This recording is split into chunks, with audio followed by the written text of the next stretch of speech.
ఈరోజైతే అందమైనటువంటి వాతావరణం చూస్తున్నారు కదా! అరకులో అయితే మనం ఉన్నాం. అయితే ఈరోజు ఇక్కడికి రావడానికి ఒక ముఖ్య కారణం ఉంది. మీ అందరికి కూడాను ఒక స్పెషల్ పర్సన్‌ని అయితే పరిచయం చేయబోతున్నాను. నాతో పాటు వచ్చేసేయండి. ఎక్కడున్నాం అనుకుంటున్నారా? అరకు పైన్ ఫారెస్ట్‌లో ఉన్నాము. నాతో పాటు అందమైనటువంటి వాతావరణంలో అరకులో ఎంజాయ్ చేసినటువంటి ఒక వ్యక్తిని పరిచయం చేస్తానన్నాను. సో ఆయన ఎవరో కాదు, సుబ్రహ్మణ్యం గారని చెప్పేసి రిటైర్డ్ ఐఏఎస్ ఆఫీసర్. ఒక్కసారి ఆయనతో మాట్లాడదాం. సార్ నమస్తే. నమస్తే. సో చాలా థ్యాంక్స్ ఫస్ట్ మాతో ఇంటర్వ్యూకి మీరు ఒప్పుకున్నందుకు. అసలు మీ గురించి మా ప్రేక్షకులకి ఒక చిన్న ఇంట్రడ్యూస్ చెప్పండి. నా పేరు డాక్టర్ సుబ్రహ్మణ్యం. నేను రిటైర్డ్ ఐఏఎస్ ఆఫీసర్ని. నేను 1962 ఐఏఎస్ని. జమ్మూ కాశ్మీర్ కేడర్ నాది. జమ్మూలో చేశాను, కాశ్మీర్లో చేశాను, శ్రీనగర్లో చేశాను, తర్వాత తవీలో చేశాను, తర్వాత రావులపిండిలో చేశాను. నేను ఏంటంటే యూటీలో ఎందుకు అపాయింట్ చేశారంటే ఉగ్రవాదంలో చేరుతున్న యువతని ఆపాలనే ఉద్దేశంతో నన్ను జమ్మూ కాశ్మీర్లో అపాయింట్ చేయడం జరిగింది. ఆ యొక్క నిశ్చయంతో నేను కంప్లీట్ ఆ ధ్యేయం సాధించాలనే ఉద్దేశంతో యూటీ వాళ్ళతో మౌల్డ్ అయ్యి వాళ్ళతో కోఆర్డినేషన్ చేస్తూ వాళ్ళందరూ ఉగ్రవాదుల్లోకి వెళ్తాం. ఆఫీసు వాళ్ళకి సస్టైనబుల్గా వర్క్ ప్రొవైడ్ చేస్తూ వాళ్ళకి అగ్రికల్చర్ దానిపై కానీ తర్వాత ఈ రోజుని మేము చూస్తుంటాం కంప్లీట్ డ్రై ఫ్రూట్స్ హబ్ కింద తయారు అవుతూ కారణం మాదే అని మేము గర్వంగా చెప్పుకుంటున్నాం. తర్వాత వీళ్ళేంటంటే ఉమెన్స్ కూడా ఏంటంటే అక్కడ లోటస్ పాండ్స్ ఉన్నాయి కాబట్టి వాళ్ళు బొక్కేలు తయారు చేస్తాయి ఉపాధి అవకాశం. అలాగే ఈ యొక్క పర్యాటక స్థల కేంద్రం కింద వస్తా కూడా మేము మూల కారణంగా ఉన్నాం. తర్వాత మేము ఏంటంటే యువతకి ఐడియల్గా ఉండొద్దనే ఉద్దేశంతో వాళ్ళకి ఏదో విధంగా ఉపాధి అవకాశాలు కల్పిస్తానికి మేము తోడ్పడ్డాం with coordination with military people. Sir 1962 IAS officer అంటే అసలు మీ ఏజ్ ఎంత సార్? నాకు వచ్చి ఇప్పుడు 89 సంవత్సరాలు. 89 ఇయర్సా? సరే, ఎవరో సినిమా సెలబ్రిటీస్ని చూస్తాం. ఈరోజు చిరంజీవి గారు, నాగార్జున గారు చాలా ఫిజిక్గా ఉన్నారని. అసలు ఏంటి సార్ వాళ్ళైతే అలాగా చెప్పరు. ఆ ఫిజిక్ రహస్యం ఏంటి? అసలు ఇంత స్టిఫ్గా ఉండడానికి ఆ రహస్యం ఏంటి సార్? మనం ఏంటంటే నిత్యంగా మనకి హెల్త్ పాయింట్ ఆఫ్ వ్యూలో ఏంటంటే దీంట్లో రహస్యం లేదు, దాపరికం లేదు. కంప్లీట్ నాది నల్గొండ జిల్లా. కంప్లీట్ నేను పచ్చ జొన్నలతో మామూలుగా రొట్టెలు తింటూ ఉంటాను. ఒకప్పుడు నేను స్టార్టింగ్లో ఏంటంటే 12 రొట్టెలు తినేవాడిని. ఇప్పుడు వచ్చి 4 రొట్టెలు తింటున్నాను. దీనిలో రహస్యం అదే. తర్వాత వాటర్ థెరపీ ట్రీట్మెంట్ ఇస్తూ ఉంటాను. వాటర్ ఏంటి those are suffering from cancer వాళ్ళకు కూడా నేను టేక్ ఓవర్ చేసి రీలైఫ్ ఇస్తా కూడా నేను చేస్తాను. భగవంతుడు మనకి ఆయుష్ ఇచ్చాడు కాబట్టి తోటి వారికి మనం సహాయపడాలనే ఉద్దేశంతో నేను ఈ విధంగా కార్యక్రమాలు చేసుకుంటూ ఉంటాను. సో ఇప్పుడు మీరు చెప్పిన ప్రకారంగా భగవంతుడు, దేవుడు ఇవన్నీ నమ్ముతూ ఉన్నారు. సో ఒక రిటైర్డ్ ఐఏఎస్ ఆఫీసరు, అసలు మీరు ఐఏఎస్ ఆఫీసర్లో ఎక్కడెక్కడ చేశారు? నేను ఇప్పుడు ఇక్కడ మీరందరూ మాట్లాడుకుంటున్నప్పుడు మీ శ్రేయోభిగా ఉన్నటువంటి ఒక వ్యక్తి దగ్గర మీ గురించి కొంత విషయాన్ని అయితే అడిగి తెలుసుకున్నాను.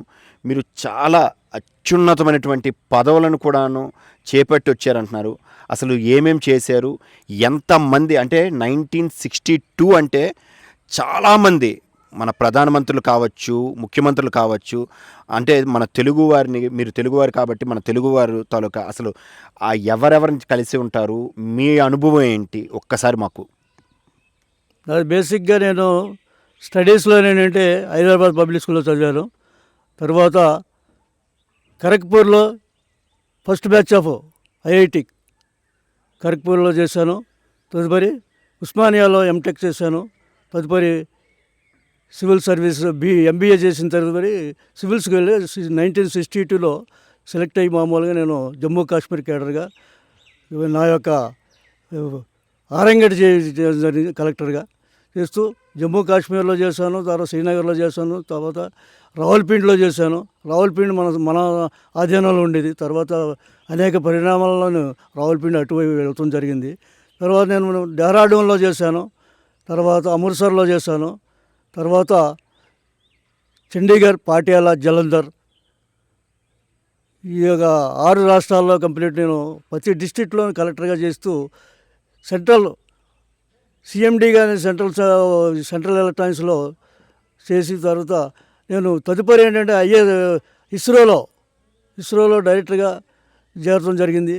నా పర్యవేక్షణలో మామూలుగా ఏంటంటే నేను హెడ్ ఆఫ్ ది డిపార్ట్మెంట్గా ఉన్న టైంలో కొంతమంది సైంటిస్టుల్లో నా దగ్గర 150 మంది సైంటిస్టులు సమూహంలో అబ్దుల్ కలాం అన్న అతను నా ఆప్తుడు. అతనితో నేను నాతో కలిసి చేస్తాం కూడా మేము మహాభాగ్యంగా మేము అనుకున్నాం. మిసైల్ ఇన్నోవేషన్ చేసాం. ఇన్నోవేషన్ చేసిన తర్వాత మా మిసైల్ ఇన్నోవేషన్ అయిపోయిన తర్వాత అబ్దుల్ కలాం గారు DRDO హైదరాబాద్ వెళ్ళడం జరిగింది. నేను డిపార్ట్మెంట్ ఆఫ్ ఎలక్ట్రానిక్స్ కమిషనర్ డైరెక్టర్గా నా యొక్క నెక్స్ట్ అరంగేటం జరిగింది. ఆ విధంగా నేను చేసుకుంటూ తర్వాత ప్రిన్సిపల్ సెక్రటరీగా సెంట్రల్ సెక్రటరీలో నా 3వ అంకం అడుగు పెడతాం జరిగింది. అది అంచులంచులుగా ఎదుగుతూ నేను మామూలుగా చీఫ్ సెక్రటరీ ఆఫ్ సెంట్రల్ సెక్రటరీగా నేను ఎదిగాను. తర్వాత ఆ యొక్క 1983లో నందమూరి తారక రామారావు గారు ఆంధ్రప్రదేశ్కి ముఖ్యమంత్రిగా అయిన సందర్భంలో వారి కోరికలు ఏంటంటే ఆడబడుచులు అక్క చెల్లెళ్ళు అంటూ వాళ్ళకి కొద్దిగా ఉపాధి కల్పించాలనే ఉద్దేశంతో నన్ను కలుస్తూ జరిగింది. వారి యొక్క కోరిక తీరుస్తాక ఏమంటే మీకు ఏం చేయాలి, నేనేం చేయగలను నేను 2 ప్రశ్నలు వేశాను. అదేంటంటే మాకు యువతకి మామూలుగా మహిళలకి మాకు అవకాశాలు ఎలాగా వాళ్ళ యొక్క జీవనం నడుపుతాకి మీకు సూచనలు ఇవ్వాలని నాకు అడుగుతుంది జరిగింది. అప్పుడు నేను ఏంటంటే సెల్ఫ్ హెల్ప్ గ్రూప్స్ తయారు చేసిన తర్వాత నేను వచ్చి మీకు మామూలుగా నేను ఎలాగా దీన్ని ముందుకు తీసుకెళ్లాలని కార్యక్రమం చెప్తాను. దాని పేరే డ్వాక్రా మహిళా గ్రూప్స్ కింద 1983లో నేను ఫౌండర్గా ఆంధ్రప్రదేశ్ వచ్చి దాన్ని నిర్మాణం చేస్తడం జరిగింది. ఇప్పుడు ప్రస్తుతం ఏంటంటే 47,000 లక్షల గ్రూపులు తయారైనవి. వాళ్ళందరికీ సస్టైన్గా ఏంటంటే అప్పుడులో ఏంటంటే బ్యాంకుల్లో కూడా వాళ్ళకి తెలవని దానికి జీరో బ్యాలెన్స్తో అకౌంట్లు ఓపెన్ చేస్తాం. వాళ్ళ యొక్క రంగప్రవేశం కంటే వ్యాపారం కుటీర పరిశ్రమలు ఎలా స్థాపించాలి ఏంటి సస్టైన్గా అవగాహనగా చేస్తూ వాళ్ళని నేను తీసుకెళ్తాం జరిగింది. అంటే ఈరోజు నడుస్తున్నటువంటి డ్వాక్రా సంఘాలన్నిటికి కూడాను మీ తాలూకా ప్లానింగా? అవునండి. ఏంటంటే మహిళలు అన్నదే మహాశక్తి. మహిళలు సాధించలేనిది ఏదీ లేదు. అందువల్ల ఏంటంటే వాళ్ళకి మన చేతునిచ్చి వాళ్ళు ఏంటంటే బయటికి 4 గోడల మధ్య నుంచి బయటికి తీసుకురావాలి. వాళ్ళ యొక్క నైపుణ్యం బయటికి రావాలి. వాళ్ళ స్త్రీశక్తిని మనం ఎంకరేజ్ చేస్తూ వాళ్ళతో చిన్న కుటీర పరిశ్రమలు కానీ వ్యాపారాలు కానీ చేస్తూ ఒక ఇండస్ట్రియల్గా తయారు చేయాలని నా కోరిక. చూశారు కదా. సో నేను మీకు పరిచయం చేస్తానన్నటువంటి అనుభవం అయినటువంటి వ్యక్తిని అయితే పరిచయం చేశాను.